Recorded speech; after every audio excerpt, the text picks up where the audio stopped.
Hi everyone, welcome back to my Flosstube, and this is episode number 2. I'm Federica, aka Faith, and this is a channel dedicated to cross stitch and maybe other crafts as well, every now and then.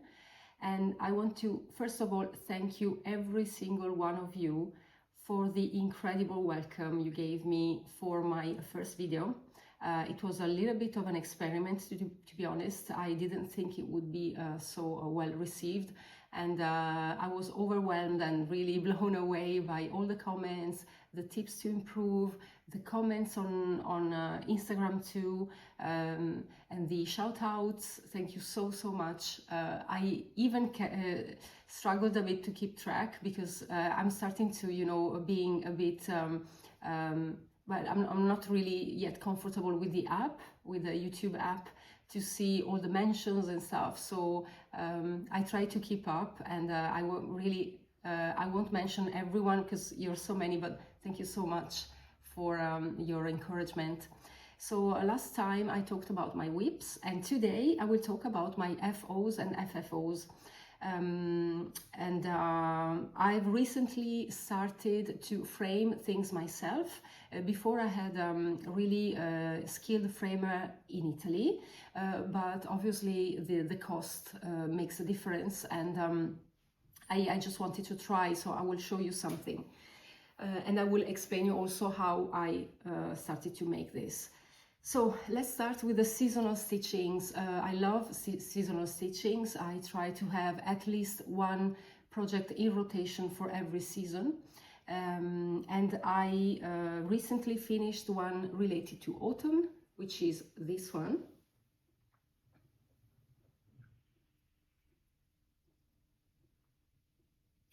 It's a lovely owl from Shannon Christine. This is a freebie. If you like this kind of patterns, you can download them from her page on Facebook, and there are so many and all lovely, really.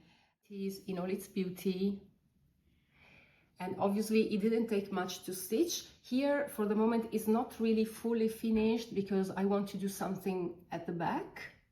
As you can see, I just folded it. Let's see, I mean, I can, if you have suggestions, please let me know in the comments. I was thinking just to double it with something and to glue it, and to just double it with some fabric, but please let me know if you have any ideas. And I like the autumn vibe. I like the fabric too. The fabric is from Le Bonheur des Dames, which is a French shop. They are based in Paris, and they are amazing. They have so many fabrics and patterns. Well, I'm sure most of you know them already. I think they keep Zweigart, so I'm pretty sure this is Zweigart, and it's a sage green. I hope it shows because it's really lovely. And it's stitched on a 32 count linen. Then another seasonal stitching, and this is framed by myself. I will just keep it a little bit angled.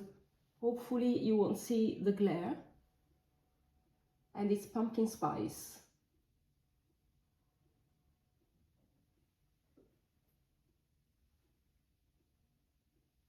And I love it so much. All the cats and my favorite drinks and sweets and the teacups. Basically, it has everything I love about autumn: the coziness, the colors, cats, tea. It's just perfect. Pumpkin spice, of course, which I've recently learned to homemade. So, and the framing. So the framing is like this. It has the nice back. What I did is I followed very complete and exhaustive tutorial. Exhaustive, I hope it's the right word. Anyway, a perfect tutorial from John Turner. I will link it below. He really explained how to do the lacing technique. It's not too difficult, to be honest. I was expecting much worse. And the key is to find really the right panel, you know, the right material to work as a support. And I found it at just a DIY shop near here. Maybe I can do also a video about this the next time I frame something, because I have some things on the line. And basically what I did is I found a really convenient and nice shop online. It's Italian, it's called Tutto Cornici, which means allframes.it, Italy. But I believe they're an international company and that the domain changes depending on the country. It's surely European based. Every time they reply to me, because I wanted also to ask for some information, they always reply in German and then it's translated in Italian. So I believe it's definitely German based. And the customer service is amazing. I wanted to ask them, since I had this panel, which is quite thick, it's I think 3 or 4 millimeters. I wanted to make sure to order the right frame for the depth, and they were really useful to give me, you know, all the information to read the symbols correctly, because there are quite a few of them. But yeah, incredible. I might even, yeah, as I said, do some other small video to explain this in detail. And if I find the actual domain, you know, European domain, I will post it below. So here I bought this is a 20 by 40 frame. They have all kind of measurements and they can even do custom frames. Okay, this, I love it. I love the natural also finish. They have quite a few wooden, real wood frames. You can even smell, you know, the wood is really cool.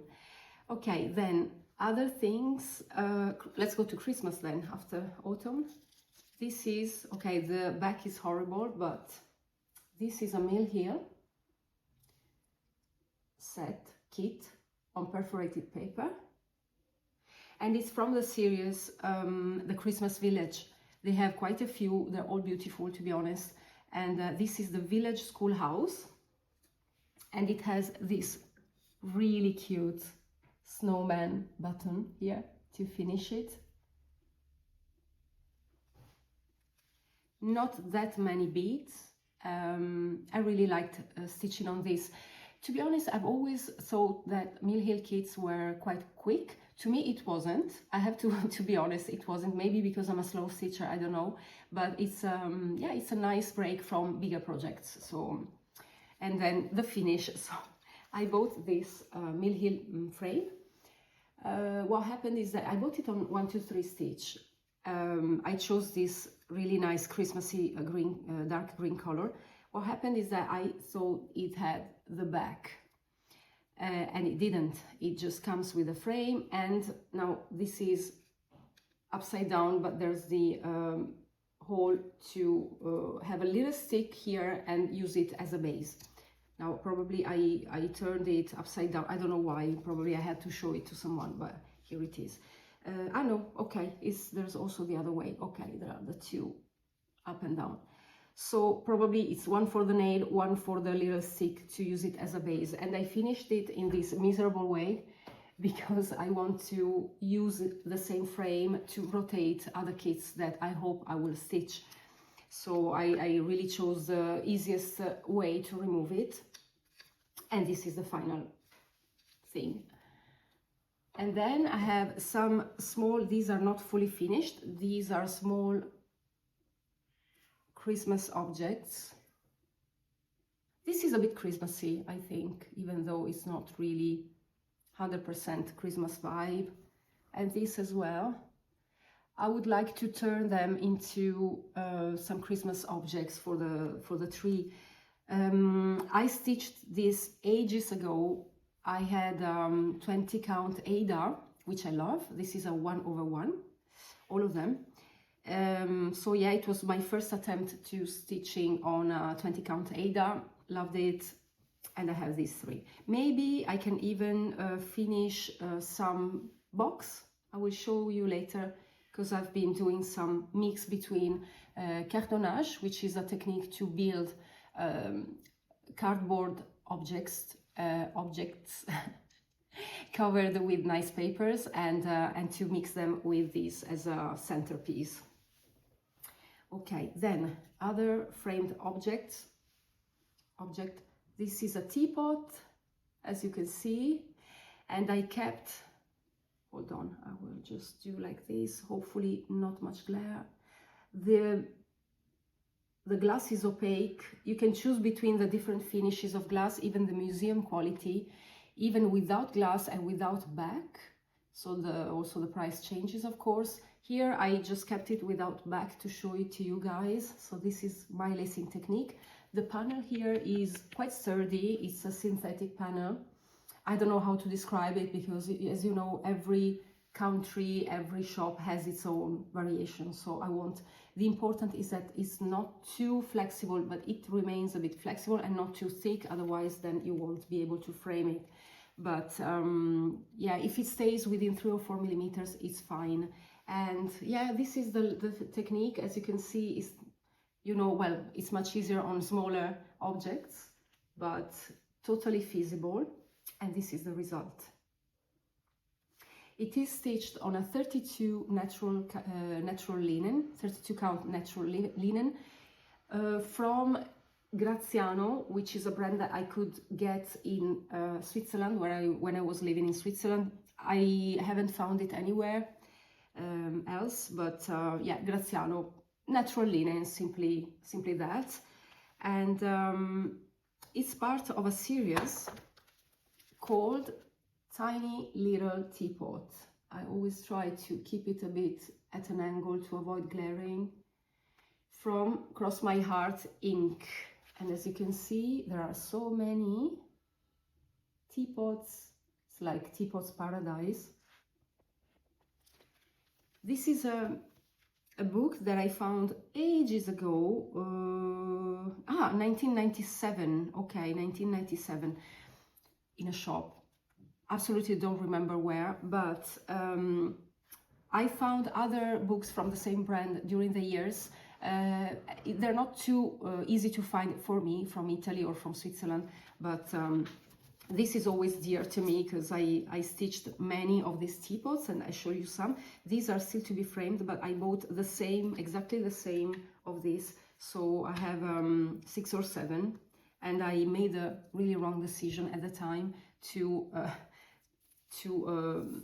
do the border with this sellotape, and obviously it stains the fabric. So now I will have to remove it, make sure it didn't stain too much, but I think it's okay. There's enough border to frame it properly without showing the stains. And this is one, hold on, I love this corally color. Then this is the apples one. Really nice contrast. Purple, lovely.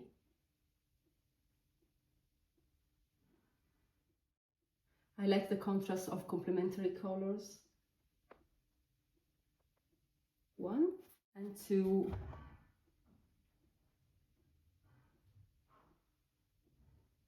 This one, I actually stitched it twice because I used it to complete a smalls exchange that I brought to Stitch Basel last year, and I really like it. Yeah, all the same wrong decision to frame them, well, to protect them from frailing and with the sellotape. And this is another one that I had started, another purplish flowery color, but yeah, it's still in progress. So these are the ones I made so far. I'm not sure if I want to keep going because, well, there are so many. I want also to focus on other things. The idea for these was to display them in my kitchen. But so far I haven't found the right kitchen because we moved a lot, and sometimes there wasn't the space, sometimes it was a short rent, blah, blah, blah. Now we're refurbishing the kitchen, and that's why I'm filming here. Basically, it's the only place in the flat that's viable for filming, because all the rest is a mess. If I turn the camera around, you will see the mess. And what we're doing is, instead of remaking, you know, retiling the kitchen, we have repainted them, and then we bought the new kitchen. And let's see, probably there will be the space to display these. Okay, so next one is again from something I bought ages ago. It's a magazine called Arte Femminile, Feminine Art, Italian. I wanted to see if there was the date, but there isn't. The thing is, it's still in lire, which is before euros. It means before 2000. And it's a beautiful collection of patterns. Different, well, now if I show you, it's a bit complicated, but for example, there are some beautiful beaded pieces. It's the kind of stuff that it's really difficult to find now. I tried to see if I could find other releases of this, but I didn't.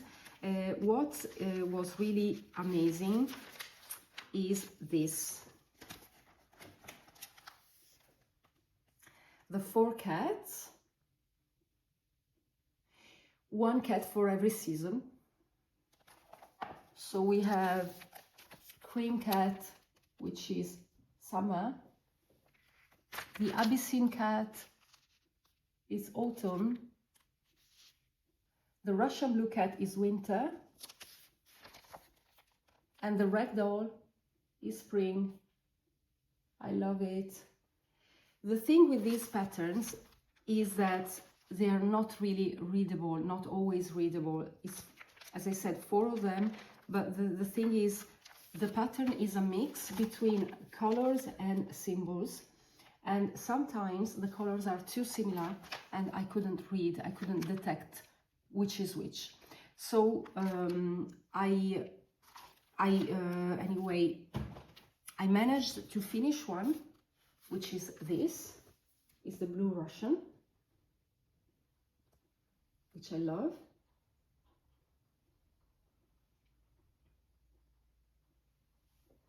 This one is stitched on a 32 ivory linen. 32 is always my favorite count. And it's all DNCs. Hold on, I'll try to.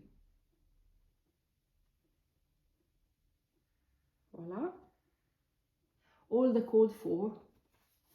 Not difficult at all to stitch. And I got it professionally framed ages ago. This is probably from the early 2000s. So I wanted to, so this was okay with the key, but I wanted to stitch another one, and specifically the Abyssine. I hope it's the right pronunciation. And I couldn't, because I couldn't detect the symbols. And I posted this on Instagram, and someone really, really kind told me that they are actually from a certain designer, which is Jane Netley Mayhew. And yeah, it's their design. Obviously, this was a collection, so it wasn't even written, the author. And she told me you might be lucky and find some books, some of her books on Amazon, and I did. I did find this one, which is a collection of cats and big cats, all by her. And I found the 4 patterns, all 4 of them.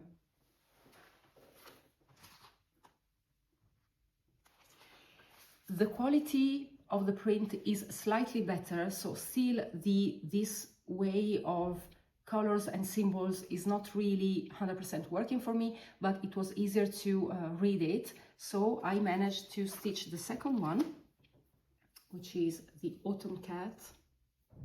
Hold on.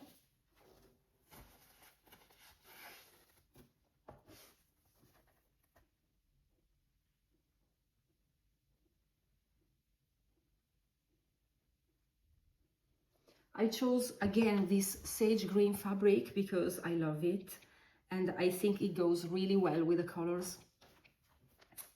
The reds and the orange really show up. I love this, really. Yeah, so sage green, 90% sure Zweigart, 32 count linen. Beautiful, just beautiful. Sorry. I shouldn't be the one to say it, but I really like the result, and I will frame it. Maybe I will frame it myself, even though it's quite big, but I've done already the other one. So yeah, I'm almost positive that I will get a good result, and so I will display the two cats together. Okay, then Mirabilias. Mirabilias. So I have 3 finished Mirabilias, or Nora Corbett. The first one is this, is one of the freebies that she kindly gave us. And this is, I think it's 2007, I have to check, but it's really, really old. I stitched it in the early 2000s, and it's my first attempt at beading. I hope you can see it. And there's also some metallic thread on the Christmas tree. I never framed it. I wanted to do something. I wanted to gift it to my sister. Then I went to live abroad. Never happened. Blah, blah, blah. I would probably frame it and gift it to her. And yeah, you know, it was a nice way to start stitching on Mirabilias, even though I think at the time I had already started stitching Fairy Flora, but never finished it.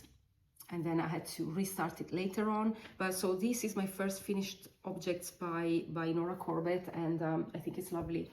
It's all the called for threads, except maybe for the metallic greens, because I couldn't, obviously, in Italy in the early 2000s, it wasn't really easy to find all the materials. So yeah, that's maybe also the beads. Yeah, same problem. I couldn't find Mill Hill beads. I couldn't find the metallics, but the DMCs are all the called for. And then second is actually a Nora Corbett, one of the Bewitching Pixies. Voila. Guess the mistake here. So this one, sorry, I forgot to say that this one is stitched on Giganormous Ada. I don't know which one, probably 14 or even higher or even lower. Sorry. Okay, this one is stitched on a 32 count hand-dyed linen by Nicholas Flamel Design, a lovely guy called Tamas, who's in Hungary, and he sells his fabrics. He used to sell them on Etsy. Now he, because of the, you know, the higher commissions on Etsy, is not selling there anymore, but I will find the link. I think he has a website, and I will post it below. So this is Xenia, yes, from the Bewitching Pixies, from Nora Corbett. And obviously, as you can see, I chose the wrong side of fabric, and I realized it only at Stitch Basel, where I was working on the hoop. I moved the hoop, and then I realized it was almost finished, that it was the wrong side. But what I did though is I shrank this part a little bit. I made it a little bit shorter, but really a couple of stitches, just to have more space to frame it, and I think it will be enough. Okay, it's a big waste of fabric, but okay, it's fine. I like these contrasts between the wine colored linen and the threads. It's all called for. So this is the vibe. And I have another fabric, the same size. Basically, I cut it in two. So I have another one to stitch another pixie in the same, with the same background. And I will frame that myself too. I was planning on something like a black frame, really simple wooden frame, quite thin, without, I don't like really passepartout, you know, the cardboard border, because I think it doesn't need to have it. But when I see things professionally finished with a passepartout, I like it as well. It's just me, I want to keep things simple. Then, Fairy Flora. Voila. This is Fairy Flora finished. You know her already because I showed her last time with my whips, and I promised that I would finish it really quickly, and the issue here was that I wanted to change her nose, and eventually, you know what, I didn't change it because after all it doesn't bother me too much, and I don't want to really you know, frog, and I think it's okay like this, and I will frame it like this.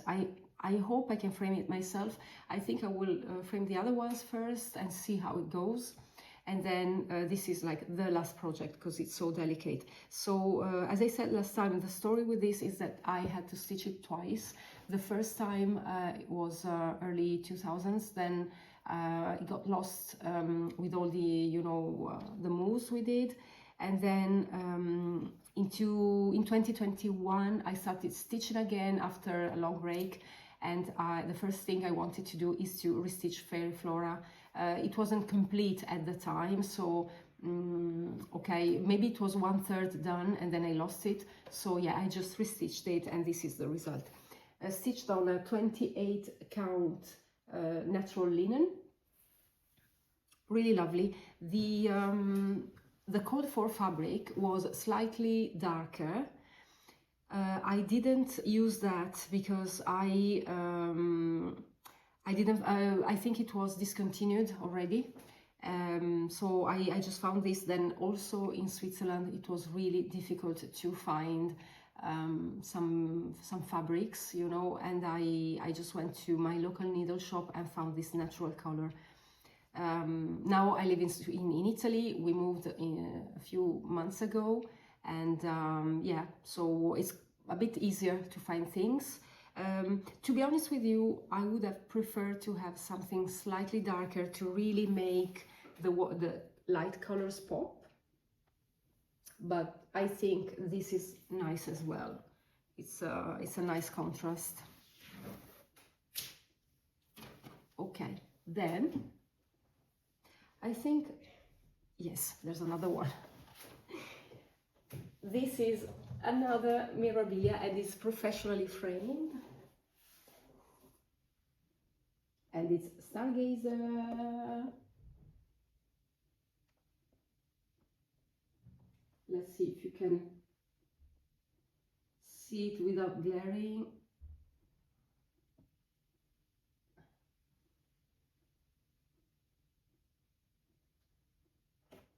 Okay. Professionally framed, all nice at the back. I got this framed in Italy, even though at the time I was living in Switzerland. I chose something really simple, as you can see. It's a wooden frame, sort of whitish, off-white, to match the off-white of the beads on the skirt. Ah, it's heavy, okay. The fabric I chose, you can see it from here, is Fabric Flare Purple Creationist or Creationist Purple. It's a printed even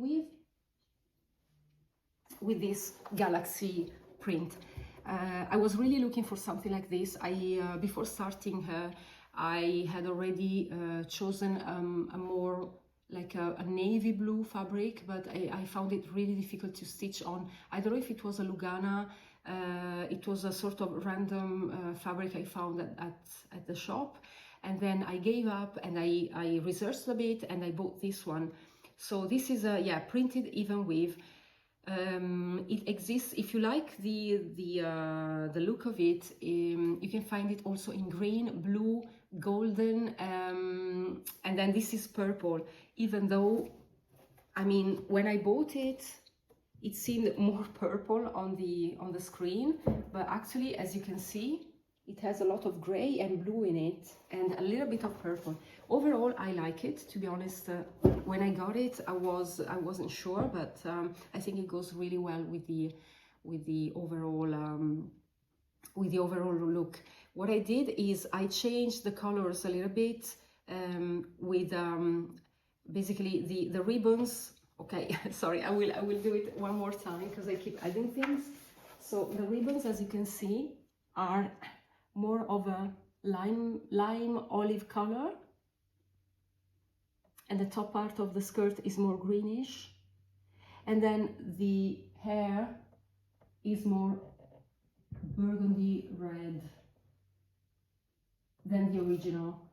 And I chose to do this because I started this just before spring 2022, and I wanted some more spring colors, so I chose this lime olive green that I love, and the red to match the burgundy of the hair to match my hair a little bit. This is, I would say, together with Fairy Flora, my favorite design, and that's why I really put all my time into this. It just makes me happy. I love her. I love the movement. You know, Nora Corbett is my favorite designer, but I prefer the designs where you can really see some movements, there's some flow, rather than the more static ones, if you see what I mean.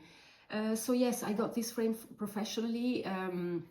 The guy is amazing. I just chose not to do well, maybe for this size it's still worth it because it's safe, you know, they know what they're doing. But yeah, I'm choosing to do things myself as much as possible. And then last one, this is really heavy because it's a box that contains something already. I will maybe remove some things, because I use this box to keep my tarot cards.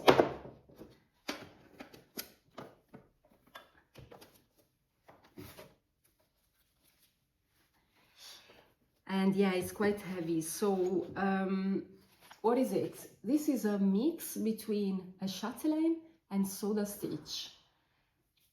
All the frame around is a chatelaine, and I think it's spring roses. And then in the middle is one of their beautiful birds patterns that you can find on Etsy. So what I did is I replaced the center, which was a dragonfly that I didn't really like, with the bird. Obviously I had to find some suitable size, and I found the bird. And then I mixed the two, and I used some of the code for threads, especially the special threads. All the silks are the code for, the beads as well, and the I think there are some, yeah, there's some metallic, and I used the code for as well, because it was really my first attempt to stitch a chatelaine, and it was before starting the mandala, the big mandala. Winter Water Garden. I wanted to give it a go and see the feeling, you know, of working with specialty stitches and threads, and I wanted to have really the full experience of using these threads, and I loved it, and I was hooked immediately. So I think it was a good way to start stitching on with chatelaines if you are still, you know, uncertain of, you know, of starting such a commitment. I think it's really worth starting with the smaller projects, because it really gives the feeling of stitching on something special, but it's easier. And so the finished object is this box, which I made myself with the technique called Cartonage, and it's simply made by using a cardboard. This is, I think, 2.5 millimeters thick, and you cut every single piece. So 1, 2 is one piece with the frame, the back, every single side, and every single side inside also. These are two separate levels, and then every single part is covered with this paper. Then at the time I had, when I was in my 20s, I had a collection of papers. Now I'm starting to buy them again, and I really liked this idea of, you know, greenish plants, botanical subject. The box is a bit tight still, but it will loosen up. Voila, and this is the finished. Also at the bottom there is the paper. It took me one afternoon to make this, the finished object, and overall it's something I really like doing. In this case, something can be improved because the fabric, basically what I did is I glued the fabric to the base, and I think it is loosening up a little bit, so I might check if I can mix the lacing technique with this kind of finish, you know, with this cartonage technique, and see if it holds better. When I was in my 20s, I did quite a lot of these things because I was looking for, you know, I was really passionate about cartonage. I remember that when I learned the technique, I went crazy over it. Like, I was thinking even at night how I could make objects, and you know, the measurements and stuff. A friend of mine gave me a beautiful book that I managed to find again on Amazon. It's really out of print now, and it's in Italian, but I'm sure there are a lot of resources if you look online, and they described every project in details with the measurements, even small ones, you know, like really sort of book covers, really simple. You can just open and have the two sides. You can start from simple things and then go to more complicated ones. But at the time I went really deep into this, and I made so many objects, and I also found the way to sell them. My best friend had, you know, her mom was a fan of these things, and she involved all her colleagues, and they bought so many of this stuff. So I was accepting commissions, I was often mixing my small cross-stitch, finished cross-stitch items with the boxes. So I found a way to sort of sell them. Obviously, it wasn't a way to really get the fair amount, because that's impossible if we think it's the usual problem if we think about how much work we put into this. But I didn't care at all. I wanted to make something nice and to you know, to get some appreciation, and I got so many commissions in the space of maybe 1 year. Then I started working, yeah, at the time I was at school, then I started working. I had less time, but yeah, there was this phase of my life. I don't think I have anything left, maybe some pictures, but yeah, basically I've started again, and this is the first attempt after many years. Okay guys, so I think that's all for my FOs and FFOs. Yeah, I want to thank every one of you who gave me hints, tips about how to show things. This one is stitched on a 32 count natural linen. I don't know if I said it already, but yeah, I got some suggestions to always make sure that I say which fabric count, and then to display the, you know, the picture of the finished pattern if it's a whip. So thanks for this. Thanks to everyone who took the time to, you know, give me some tips. And then let's see if okay, I think that's all, yeah, for the finishes. And then something about my current life. So we are sort of settling in Italy. It wasn't easy at first. I was, you know, with work, I had to find the right place to work, and I'm quite lucky because I've been since August. I'm part of a nice team, female team, in the city center of Padua, which is my hometown, and I love it. It's just beside the university, and so I can still speak English and French, and it's a really nice shop. I really like it there. At the beginning it wasn't as easy because I was in another shop. I had to basically, I didn't have any client at all because there were too many tattoo artists. I'm a tattoo artist, yeah, So in Switzerland, I had my own shop, and I had to leave my shop, close my shop, because we were moving back to Italy.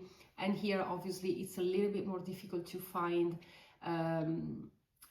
something nice, because the reality is already settled. I had to squeeze into a business that's already quite saturated. But yeah, I've been lucky. I'm in a nice shop now. Then in September, I went to Switzerland for a little bit, and I participated to Stitch Basel, which I loved. It's the second edition for me. So retreat held in Basel, of course. The location is amazing. I will post some pictures at the end of the video. Location is amazing. It's organized by Dawn, who is really great. I really love her. And I got a really nice surprise, because last time I mentioned two floss tubers that I love, Morty and Brom, her husband. And so we exchanged some messages, and she said, we have to cancel our trip, our 15 days trip, because we have some problems with the trip, blah blah blah. And I was like, okay, they're not coming to the retreat. And then when I arrived on the second day, because I did the second and the third day of the retreat, I found them there. And I mean, my face and Dawn's face, there's a picture showing Dawn's face, because they made a surprise to her as well. It was incredible, really. Thank you guys. I loved it. So that was quite a highlight, I would say. But I met so many people that I met the year before. So Mieke, Beate, so nice to see you guys, and then so many others. So fantastic. I worked on Luna from Nora Corbett, and I hopefully will have a finish next time. I just want to mention other three YouTubers that I like. This time I chose 3 people that I know. One of them, I don't really know her in person, but it's like same as if I knew her, basically. For me, I know her. And so first one is Leni. Her account is the Stitchy Veg.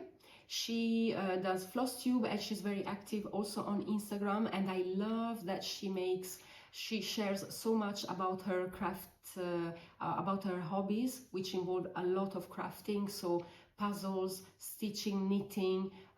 She's really amazing, and she's vegan, so she posts sometimes some recipes and foods she prepares herself. I'm not personally vegan, but I try to avoid meat as much as possible. Okay, this compatibly with my iron deficiency.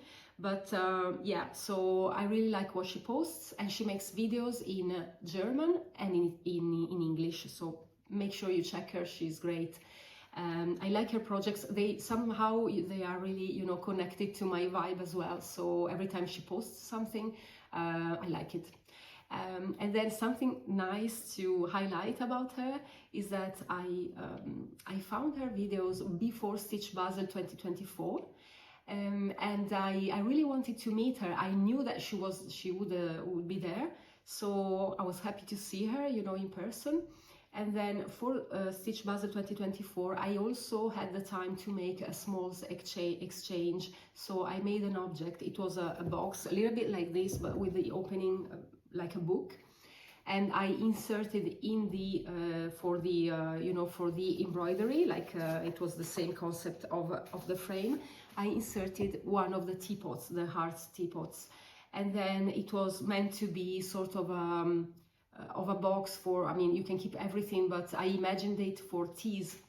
And so she got it, it's a blind choice, and she was the one who got it, and I was so pleased with it. So, and she was nice. She then she posted afterwards that she was using this for teas. Yeah, it was really cute. Then another floss tuber is Mieke from the Netherlands. So I met her last year and this year at Stitch Basel. She is incredible. I mean, her projects, honestly. So if you know her already, you know that she loves blue in all the possible shades. and so her projects are very much blue inspired. She loves doing full coverage, which, as you saw, I don't do, but especially this year she inspired so much, and I think I want to start a full coverage soon. I mean, you can say enabled or inspired. I would prefer to say inspired, because she is so inspiring, and I love all her projects. I love the way, you know, she chooses this blue hue and she surrounds herself really with the color she loves. And she has an incredible personality, really. You know, she has so much energy in the videos and in real life. So I really recommend following her channel if you don't do it already.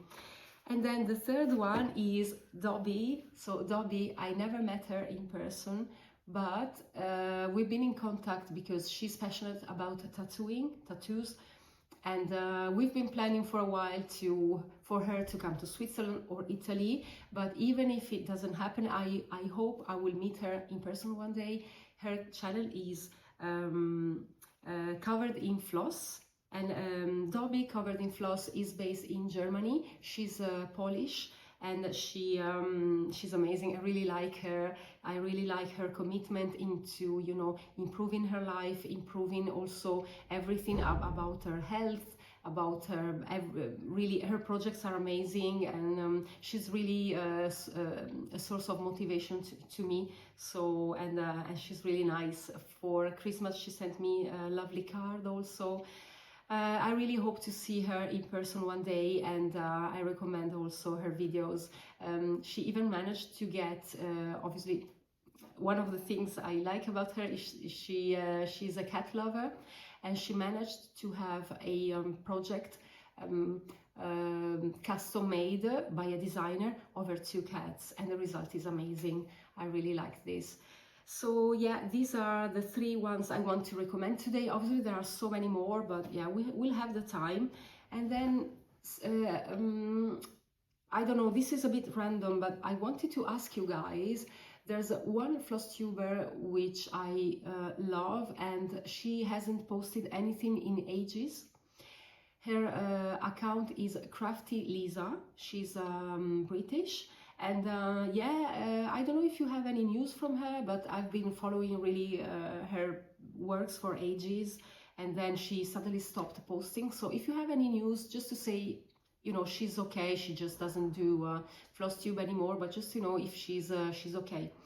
And that's it. So any suggestions, please comment below. And then for the next video, what I would like, I have 2 choices. I'm still debating which one I will choose. One is what I've been up to in terms of whips, so because I've been doing quite a lot. And then the second one is a stitch with me with chatelaines, because I started a new chatelaine. Yeah, maybe it would be nice also to do this if I find the right setup, you know, with the camera and the right zoom in. Let's see. But if you have any preference, please tell me, and I will adjust to that. Okay, so thank you so much. See you next time. Have a wonderful week. Today's Monday. Here it's quite sunny, so I will make sure to stay in the sun a little bit. And little note, we are slowly going into October, so October Rose. Make sure you get, you know, all your checks for breast, you know, the breast screenings. October is obviously the month dedicated to fighting breast cancer, so this is a mostly not entirely female community, and it's nice to have some men too in it. But yeah, make sure you do the screenings, and I will have my first screening today, because I've turned 50. So in Italy we get the first screening at 50. So this will be my afternoon. Other than that, I will make sure to stay in the sun a little bit and to make the most of the season, which I love. And I'll see you next time. Thank you. Bye.